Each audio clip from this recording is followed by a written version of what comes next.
একজন অপরাধীও যেন এখান থেকে বাঁচতে না পারে তা আমরা দেখতে চাই। তাতে সময় যা লাখো দেখে বিচার করতেই হবে। এরা রাজনৈতিক দল হতে পারে না। যারা ক্ষমতায় বসে দায়িত্ব জ্ঞানহীনতার পরিচয় দেয়, দায়িত্বশীলতার পরিচয় দিতে পারে না, নিজের দেশের মানুষকে হত্যা করে গদি রক্ষার জন্য, তারা কখনো রাজনৈতিক দল হতে পারে না। তারা একটি সন্ত্রাসী দল। ইতিমধ্যেই সরকার তাদের সন্ত্রাসী ছাত্র সংগঠনকে নিষিদ্ধ ঘোষণা করেছে।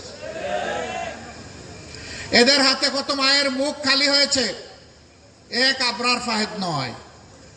এরকম আবরার ফাহাদের মতো কত লোক, কত ছাত্রকে, আমাদের কলিজার টুকরাকে তারা নির্মমভাবে হত্যা করেছে।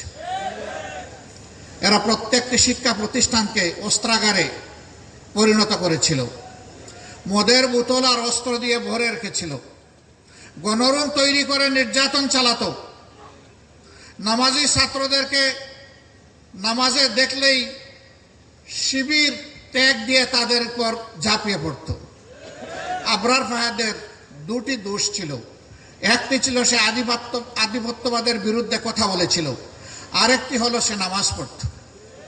এই দুটি তাদের কাছে অসহনীয় ছিল। এই জন্য নির্মমভাবে তাকে পিটিয়ে তার জীবন প্রদীপ নিভিয়ে দেওয়া হলো। এটা শুধু ঢাকা বিশ্ববিদ্যালয়ের বুয়েট নয়, সারা বাংলাদেশের সমস্ত শিক্ষা প্রতিষ্ঠানকে চর দখলের মতো তারা দখল করে নিয়েছে। এমনকি আমাদের মেয়েদের, কমলমতি মেয়েদের বিদ্যাপীঠগুলাকেও তারা কলুষিত করেছিল। এই কথাগুলা বলতে হৃদয় ভেঙে যায়, লজ্জায় মাথা নত হয়ে আসে। এই জন্য এই কথাগুলা, এই চিৎকারগুলা দিতে পারি না, বলতে পারি না। কেমন অত্যাচার আমাদের মেয়েদের উপর করা হয়েছে। সম্মানিত ভাইয়েরা,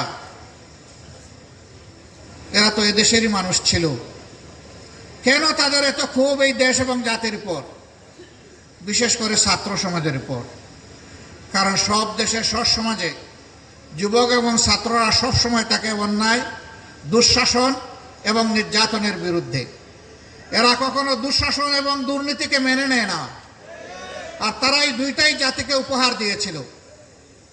এই জন্য ছাত্র সমাজ দফায় দফায় আন্দোলন করেছে। 18তেও তারা আন্দোলন করেছে, পরবর্তী পর্যায়ে রোড সেফটি আন্দোলন করেছে, সর্বশেষ 24-এ এসেও তারা আন্দোলন করেছে। দফায় দফায় দুঃখাও দিয়েছে, আবার শক্তিও প্রয়োগ করেছে, বল প্রয়োগ করে অনেককে হত্যাও করেছে। এই আন্দোলনে 2000-এর কম বেশি আমাদের কলিজার টুকরা সন্তানেরা, যুবকেরা, শ্রমিকেরা যারা নিহত হয়েছে, আমি তাদের আত্মা